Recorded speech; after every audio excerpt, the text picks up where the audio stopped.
Hello, everybody. Welcome to V's Vibes. Well, hopefully we can catch a vibe, talk about anything y'all want to talk about, I want to talk about. And remember, man, this is all about good vibes. Good vibes only is going to be my motto. It's going to be my slogan.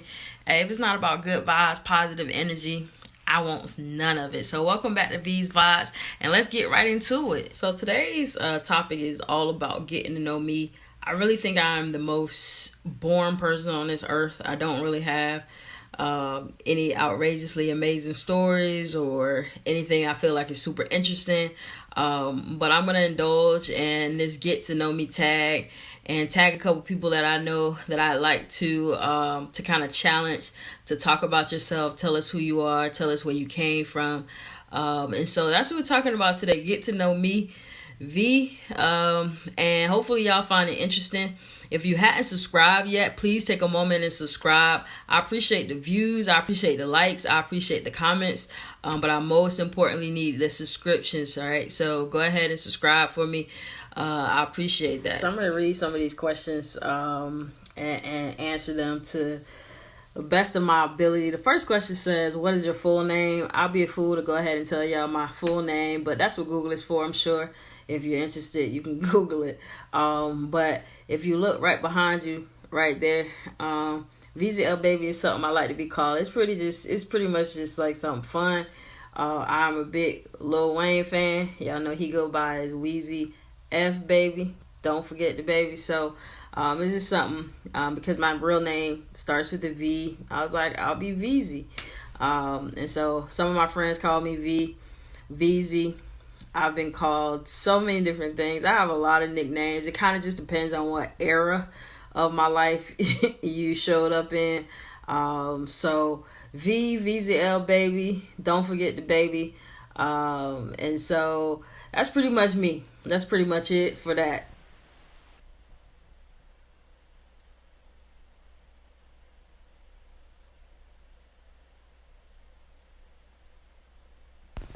This next question says, what is your best physical feature? What is your best physical feature?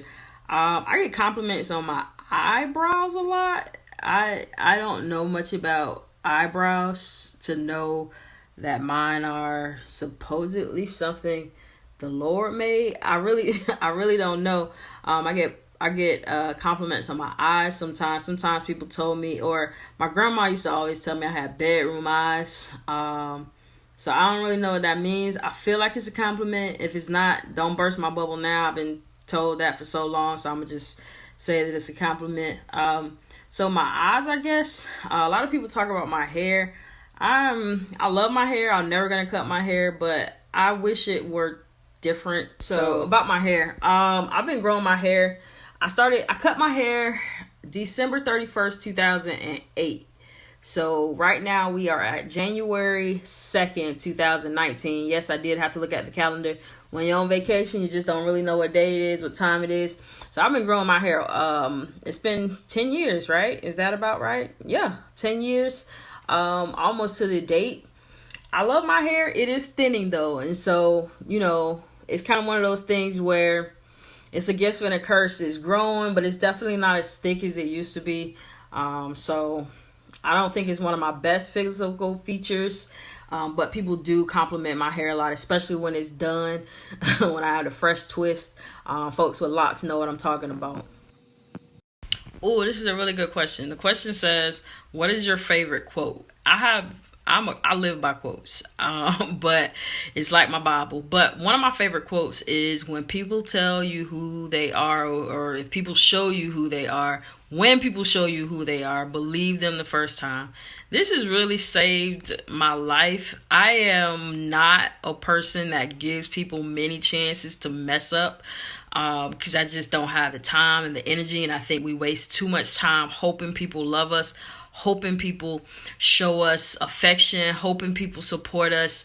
And it's just wasted time that you can't get back. One thing that I learned about 2018 is that life is not as long as we think that it is. It is not promised. So, when people show you that they don't care about you, when they do things that are manipulative, and when they try to just be horrible,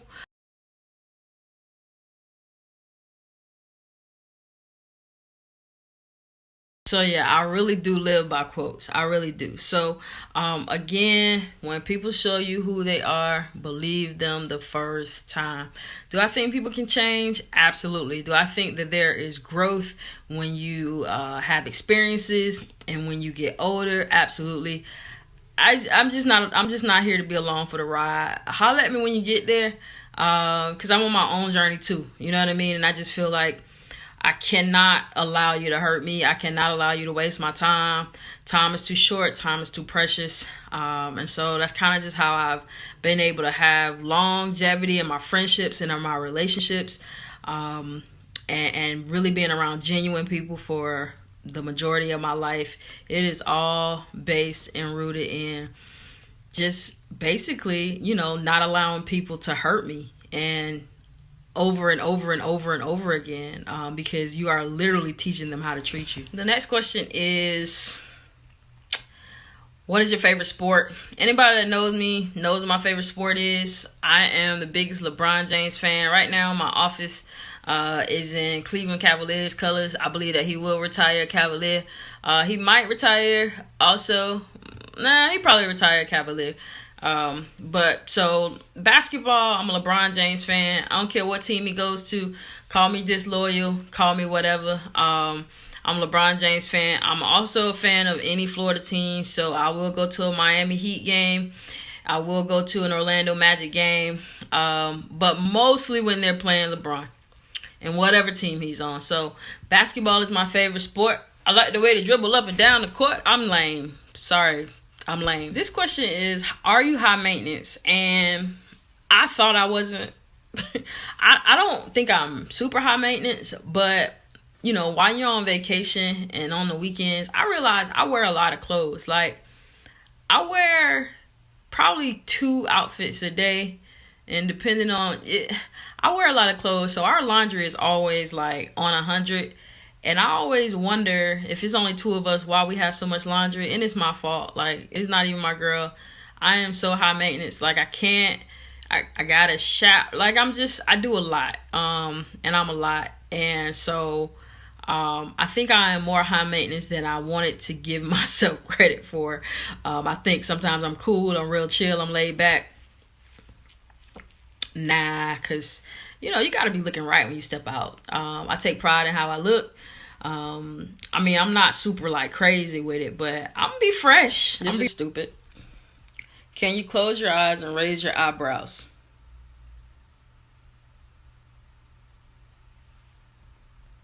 I can. This next question says, do you remember your dreams? And I can remember my dreams for like 30 seconds when I wake up in the morning.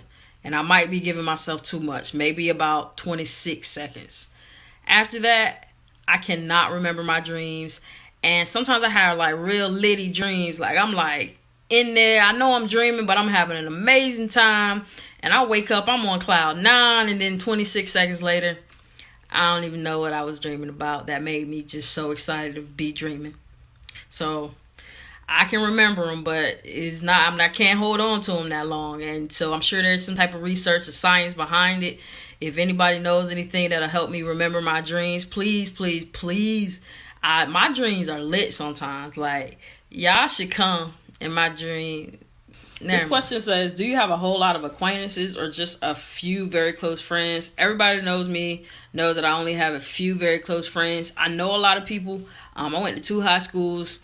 I went to a plethora of elementary schools, only 1 middle school. Shout out to Darnell Cookman Middle School. Hey, all y'all Cookman folks out there. But so I know a lot of people. I grew up with a lot of folks in the neighborhood. I went to many different schools. Anybody that were in my classes, we I know you.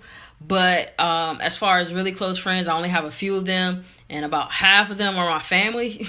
I've been burnt by a couple people one too many times, and that kind of takes me back to that previous question about not allowing people to hurt you. I did in the past, and so friendships are important to me. I cultivate them. I feel like you shouldn't have like 1,000 friends anyway. That's always kind of weird.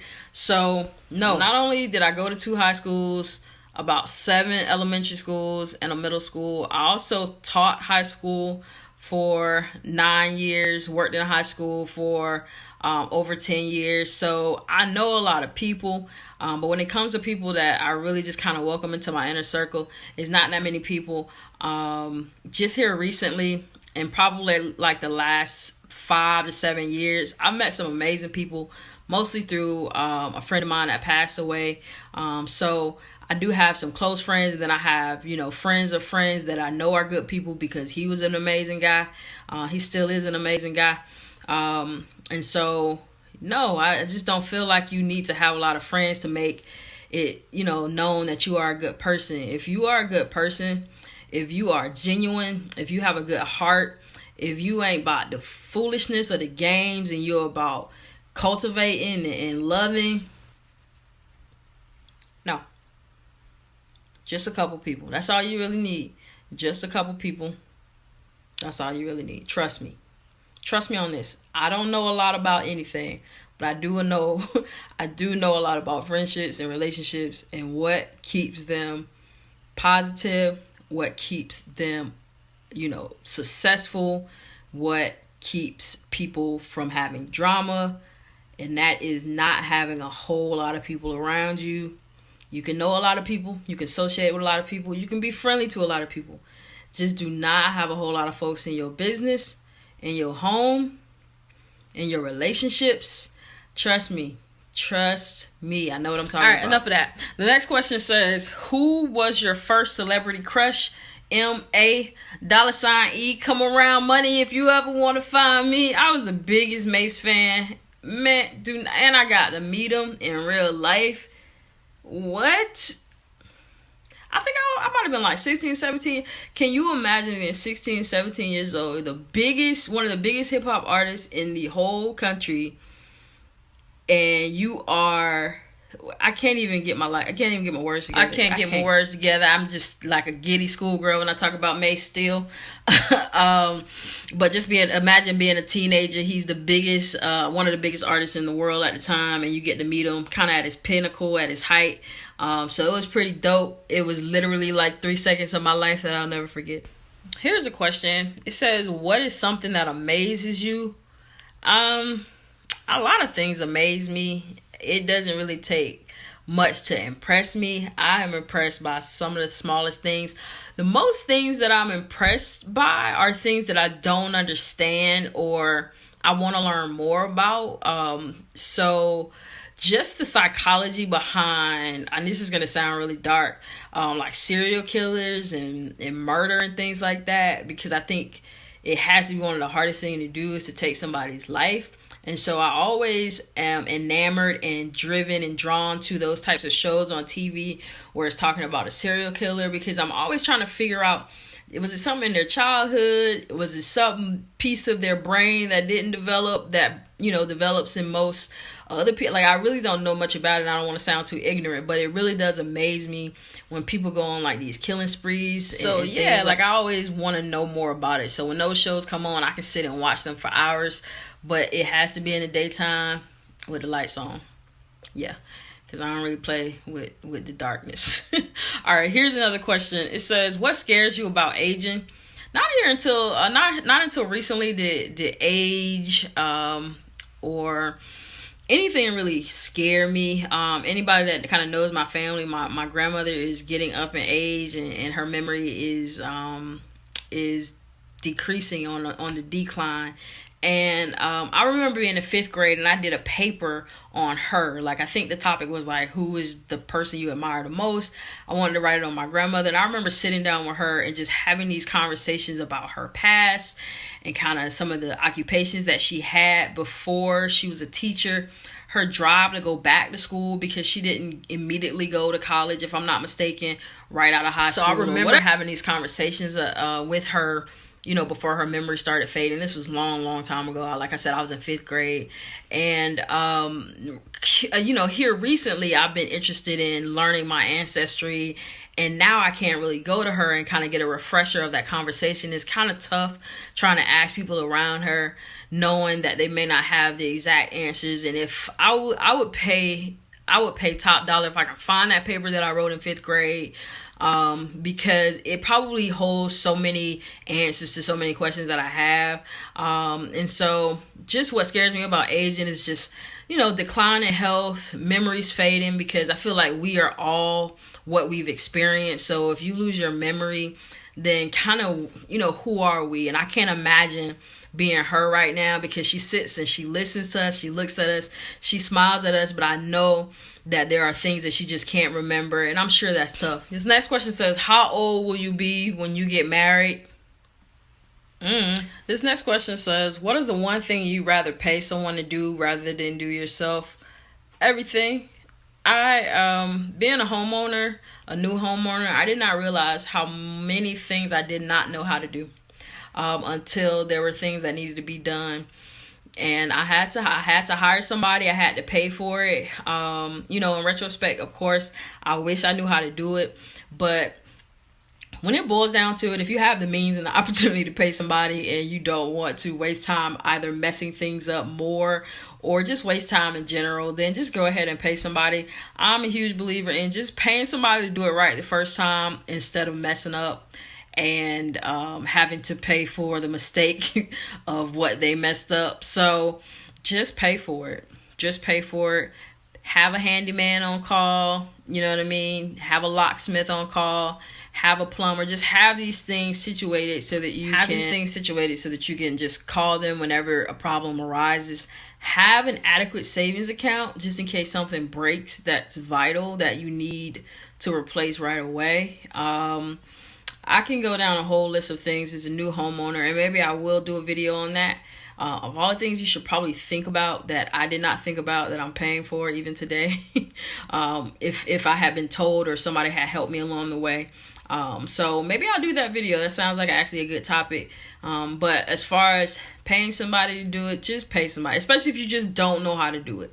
If you think you know how to do it and you feel confident in your abilities, go for it.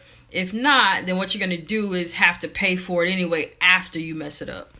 This question is a really good question because I am an educator. I have been in the lives of thousands of children over the last 10 years. And the question is, what is hard about not being a parent? And for me, what's hard about not being a parent is people really thinking that you don't have experience just because you haven't birthed a child. But I feel like as an educator, as a teacher, we raise so many children. We see so many different personalities. Children come from so many different backgrounds. You have to really kind of be low-key a doctor.